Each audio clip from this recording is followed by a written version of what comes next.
Welcome to Energise Coaching, and here we're going to take a look at an angled leg press, and here we're trying to bias the glutes.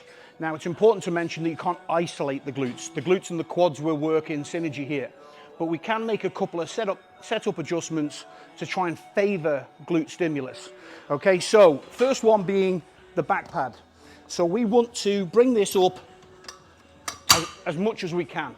And that's going to give us a greater angle of hip flexion. Now, bearing in mind my feet are going to be on that foot plate and my legs are going to be going up towards that, we want a big degree of angle of hip flexion. I'll show you that when I sit down. Okay, now once we've adjusted that, we can get into position. Okay, now with a quad biased leg press, I would have my feet quite low to increase the angle of knee flexion. So I want to go a little bit higher this time to bias hip flexion. When the hips are flexing, the glutes are working.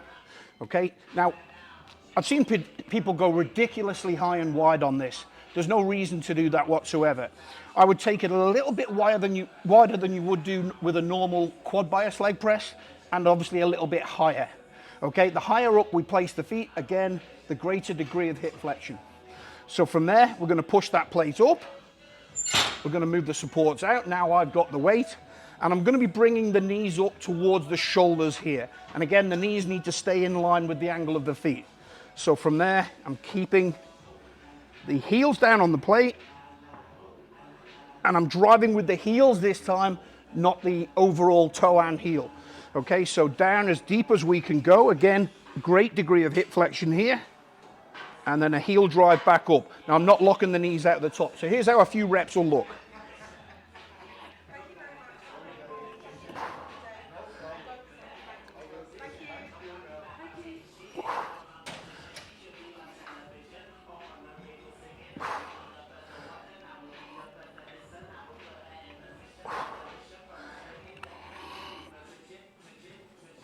Okay, now I must emphasize, if we're trying to bias the glutes, we've got to look to try and get as much depth as possible for that angle of hip flexion.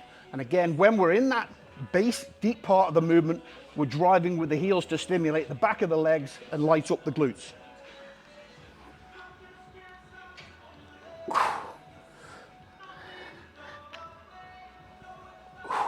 Okay, and at the end of the set, we bring the supports in and re-rack the weight.